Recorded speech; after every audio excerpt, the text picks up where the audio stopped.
To view this video in English, please click the link given above. 11ാം ക്ലാസ്സിൽ പഠിക്കുന്ന എൻ്റെ എല്ലാ മക്കൾക്കും ബയോളജി മൈ പാഷനിലേക്ക് സ്വാഗതം. നമ്മളിപ്പോൾ പഠിച്ചുകൊണ്ടിരിക്കുന്ന chapter cell cycle and cell division എന്നതാണ്. രണ്ട് തരത്തിലുള്ള ഡിവിഷനുകൾ നമ്മൾ പഠിച്ചു, മൈറ്റോസിസും മയോസിസും. അതിൽ മൈറ്റോസിസിലെ മുമ്പായിട്ട് നടക്കുന്ന അല്ലെങ്കിൽ രണ്ട് ഡിവിഷന് മുമ്പായിട്ട് നടക്കുന്ന ഇൻ്റർഫേസിനെ കുറിച്ച് നമ്മൾ പഠിച്ചു. അതിനുശേഷം മൈറ്റോസിസിന് രണ്ട് സ്റ്റേജസ് ഉണ്ട്, സൈറ്റോകൈനസിസും കാരിയോകൈനസിസും. ആദ്യം നടക്കുന്നത് കാരിയോകൈനസിസ് അഥവാ ന്യൂക്ലിയസിൻ്റെ ഡിവിഷനാണ്. അപ്പോൾ അതിൻ്റെ പല സ്റ്റേജസായ പ്രോഫേസ്, മെറ്റാഫേസ്, അനാഫേസ്, ടീലോഫേസ് നമ്മൾ പഠിച്ചു കഴിഞ്ഞു. ഇനി നമുക്ക് മൈറ്റോസിസ് അഥവാ ക്രമഭംഗത്തിൻ്റെ രണ്ടാമത്തെ സ്റ്റേജായ സൈറ്റോകൈനസിസ് പഠിക്കാം. ഈ സൈറ്റോകൈനസിസ് മിയോസിസിലും സെയിം തന്നെയാണ്, കാരിയോകൈനസിസിൽ മാത്രമേ ഡിഫറൻസ് വരുന്നുള്ളൂ. ഇനി സൈറ്റോകൈനസിസ് എന്ന് വെച്ചാൽ എന്താണ്? സെല്ല് ഡിവൈഡ് ചെയ്ത് രണ്ട് സെല്ലായിട്ട് മാറണം അല്ലേ? ഇപ്പോൾ ന്യൂക്ലിയസ് ഡിവൈഡ് ചെയ്ത് കഴിഞ്ഞു. ഇനി സെല്ലിൻ്റെ സൈറ്റോപ്ലാസം ഡിവൈഡ് ചെയ്തില്ലെങ്കിൽ എന്ത് സംഭവിക്കും? ഒരു സെല്ലിനകത്ത് രണ്ട് ന്യൂക്ലിയസ് ആയി പോകും. അത് പാടില്ല. അപ്പോൾ ഇനി സൈറ്റോപ്ലാസം ഡിവൈഡ് ചെയ്യണം. അപ്പോൾ അതിനായിട്ട് എന്താണ് സംഭവിക്കുന്നത്? സൈറ്റോകൈനസിസ് അത് എപ്പോഴാണ് തുടങ്ങുന്നത്? ടീലോഫേസിൻ്റെ സമയത്ത് തന്നെ തുടങ്ങും. അതായത് prophase, metaphase, anaphase, telophase. Last stage ആണ് ടീലോഫേസ്. ആ ടീലോഫേസിൻ്റെ സമയത്ത് ഒരു സെല്ലിനകത്ത് രണ്ട് ന്യൂക്ലിയസ്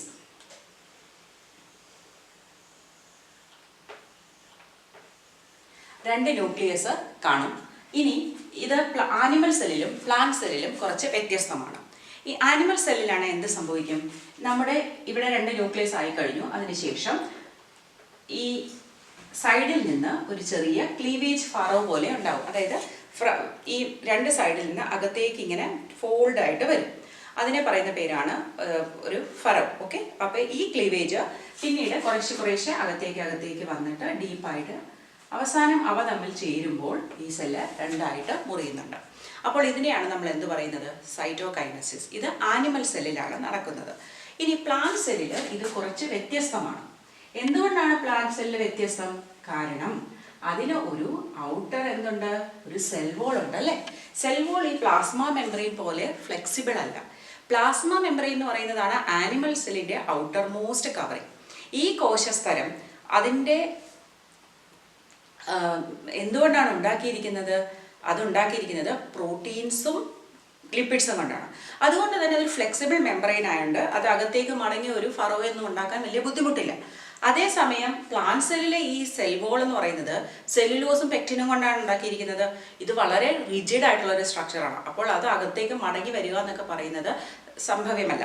അതുകൊണ്ട് തന്നെ ഇവിടെ സംഭവിക്കുന്നത് എന്താണെന്ന് വെച്ചാൽ ഈ ടീലോഫേസ് നടന്നുകൊണ്ടിരിക്കുമ്പോൾ തന്നെ വെസിക്കിൾസ് എല്ലാം വന്ന് ഈ സെന്ററിൽ അറേഞ്ച് ചെയ്യും. വെസിക്കിൾ എന്ന് പറയുന്നത് നമ്മുടെ ഗോൾഗി അപ്പാരറ്റസിൽ നിന്നുണ്ടാകുന്ന ബാഗ് ലൈക്ക് സ്ട്രക്ചേഴ്സ് ആണ്. അവർ വന്നിട്ട് ആ സെന്ററിൽ അറേഞ്ച് ചെയ്തിട്ട് പിന്നെ അതെല്ലാം കൂടി ജോയിൻ ചെയ്ത് കൂടി ചേർന്ന് ഒരു വോൾ പോലെയായിട്ട് മാറും. ഇതിനെ പറയുന്ന പേരാണ് സെൽ പ്ലേറ്റ്. അപ്പോൾ സെല്ലിൻ്റെ നടുക്കൊരു പ്ലേറ്റ് പോലെ ഉണ്ടാകുന്നു. ഇനി ഇത് പിന്നീട് അത് മിഡിൽ ലാമെല്ലയായിട്ട് ആക്ട് ചെയ്യും. നമ്മൾ സെൽ വോൾ അല്ലെങ്കിൽ സെൽ എൻവലപ്പിനെ കുറിച്ച് പഠിക്കുമ്പോൾ മിഡിൽ ലാമെല്ലയെ കുറിച്ച് പഠിക്കും.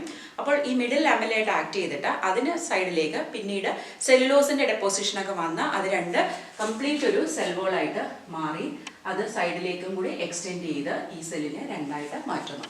അപ്പോൾ ഇവിടെ മെയിൻ ആയിട്ടുള്ള ഡിഫറൻസ് എന്ന് പറഞ്ഞാൽ ആനിമൽ സെല്ലിൽ സൈഡിൽ നിന്ന് ഫറോ വന്ന് അകത്തേക്ക് വന്ന് അത് രണ്ടാക്കി മാറ്റുന്നു. അതേസമയം പ്ലാന്റ് സെല്ലിൽ നടുക്ക് നിന്നാണ് സൈഡിലേക്ക് വന്നിട്ട് ആ സെൽ പ്ലേറ്റ് ഇതിനെ രണ്ടാക്കി മാറ്റുന്നു. അപ്പോൾ ഇങ്ങനെയാണ് നമ്മുടെ സൈറ്റോകൈനസിസ് നടക്കുന്നത്. നമുക്കിനി മൈറ്റോസിസ് അഥവാ ക്രമഭംഗത്തിൻ്റെ പ്രാധാന്യം മനസ്സിലാക്കാം. ഒന്നാമതായിട്ട് chromosome number remains the same.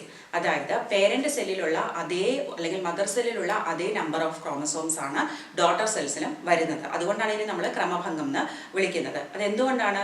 നമ്മുടെ അനാഫേസിൻ്റെ സമയത്ത് ഈ ക്രോമാറ്റിഡ്സ് സെപ്പറേറ്റ് ചെയ്യുന്നത് അല്ലേ? അപ്പോൾ ഈക്വൽ നമ്പർ ഓഫ് ക്രോമസോംസ് വീണ്ടും രണ്ട് പോളിലും എത്തിച്ചേരുന്നു. പിന്നെ genetic constitution is same as parent cell. നമുക്കറിയാം ഈ ഡിവൈഡ് ചെയ്യുന്ന സെല്ല് ആദ്യം അതിൻ്റെ ഒരു replication of the DNA copy നടത്തുന്നു അല്ലേ? അപ്പോൾ എന്നിട്ടാണ് അത് ഡിവൈഡ് ചെയ്യുന്നത്. അതുകൊണ്ട് തന്നെ സെയിം ജനറ്റിക് കോൺസ്റ്റിറ്റ്യൂഷനാണ് പുതിയ ഡോട്ടർ സെൽസിൽ ഉള്ളത്. പിന്നെ ഈ ഉണ്ടാകുന്ന ഡോട്ടർ സെൽസ് രണ്ടെണ്ണമാണ്. ഒരു സെല്ലിൽ നിന്ന് രണ്ട് ഡോട്ടർ സെൽസ് ആണ് ഉണ്ടാകുന്നത്. അത് രണ്ടും ഐഡന്റിക്കൽ ആയിരിക്കും, മോർഫോളജിക്കലിയും ഫിസിയോളജിക്കലിയും ചെറിയ മൈനർ വേരിയേഷൻസേ കാണുള്ളൂ. പിന്നെ നമുക്ക് ഗ്രോ ചെയ്യാൻ ഹെൽപ്പ് ചെയ്യുന്നത് ഏത് ഡിവിഷനാണ്? മൈറ്റോസിസ് ആണ്. ആൻഡ് ഓൾസോ നമ്മുടെ സെൽസ് റീപ്ലേസ് ചെയ്യാൻ സഹായിക്കുന്നതും മൈറ്റോസിസ് ആണ്. പിന്നെ നമ്മുടെ ചില ഓർഗാനിസംസ് ഒക്കെ അതിൻ്റെ നമ്പർ കൂട്ടാൻ, ഉദാഹരണമായിട്ട് ബാക്ടീരിയ പോലുള്ള യൂണിസെല്ലുലാർ ഓർഗാനിസത്തിൻ്റെ നമ്പർ കൂടുന്നത് എങ്ങനെയാണ്? അവ ഈ മൈറ്റോസിസിന് വിധേയമായിട്ടാണ്. ഞാൻ പഠിപ്പിച്ച പാഠഭാഗങ്ങളെല്ലാം നിങ്ങൾക്ക് മനസ്സിലാകുന്നുണ്ടെങ്കിൽ തീർച്ചയായിട്ടും നിങ്ങൾ നിങ്ങളുടെ കൂട്ടുകാരുമായിട്ടൊന്ന് ഷെയർ ചെയ്ത് കൊടുക്കണം. അപ്പോൾ അത് കൂടുതൽ ആളുകളിലേക്ക് എത്തിപ്പെടാൻ എന്നെ സഹായിക്കും. അപ്പോൾ നിങ്ങൾക്ക് എൻ്റെ ലെസൺസൊക്കെ ഇഷ്ടമാകുന്നുണ്ടെങ്കിൽ ലൈക്ക് ചെയ്യണം, ഷെയർ ചെയ്യണം, സബ്സ്ക്രൈബ് ചെയ്യണം. Biology my passion.